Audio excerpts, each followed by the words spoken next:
안녕하세요. 한방재활외과 전문의 한의학 박사 은영주 원장입니다. 오늘은 척수염 후 말 못할 발기부전 후유증, 한의학이 도움이 될까라는 주제로 다소 어색한 내용에 대해서 말씀드리려고 합니다. 척수염 후유증에 다양한 증상들이 있는데요. 감각마비나 운동장애 등도 있지만 대소변마비, 발기부전도 환자분들이 많이 고통을 호소하시는 증상입니다. 우선 척수염을 간단하게 말씀드리면 척수의 다양한 원인으로 인해 염증이 생겨서 신경을 손상시키는 질환입니다. 면역이 감퇴되거나 세균 감염, 바이러스, 종양, 기생충 등에 의해서 생기며 증상은 감각 이상, 통증, 대소변 장애, 자율신경 장애 등 여러 가지가 있습니다. 치료는 특별하게 완치할 수 있는 치료법이 없지만 대부분 고용량 스테로이드나 기타 약물들을 이용해서 치료를 하기도 합니다. 예후는 6개월 이내에 빠른 회복을 하는 편이며 그 이후에는 2년 내에 더딘 회복을 하게 됩니다. 재발 위험성이 있는 질환이라 많은 분들이 발병하고 나서도 재발에 의한 공포를 많이 느끼는 편입니다. 제게 내원하셨던 환자분은 한 해 전에, 1년 전에 척수염을 앓으셨던 분이신데요. 바이러스로 인해서 척수에 염증이 생기셨던 분이셨습니다. 현재 남아있는 후유증으로는 성기능 장애와 성기의 통증, 하지의 무력감, 감각 이상 등이 있었습니다. 환자분께서는 그래도 다행히 회복이 많이 되셨지만 생활에서의 많은 불편을 호소하고 계셨습니다. 특히 성기능 장애에 대한 많은 고통을 호소하고 계셨는데요.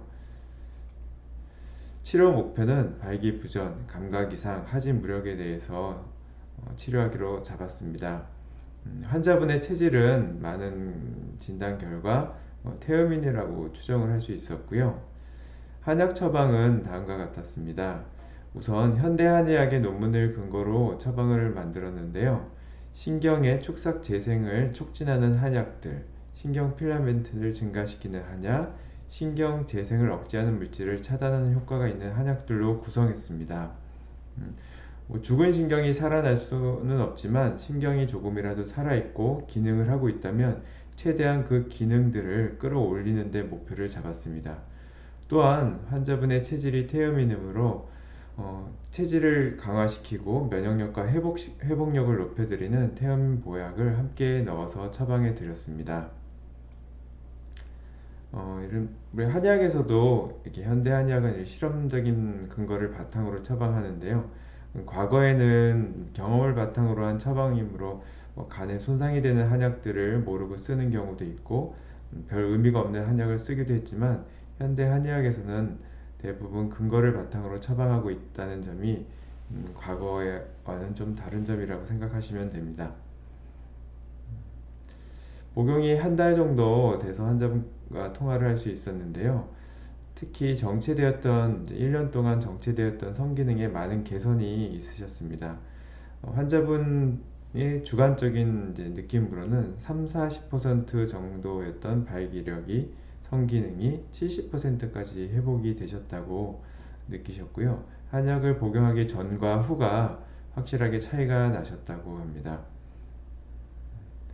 하지만 이 환자분 한 분으로 무조건 한약을 먹는다고 해서 1년 지난 신경 손상 증상들이 무조건 개선된다라고 할 수는 없겠습니다.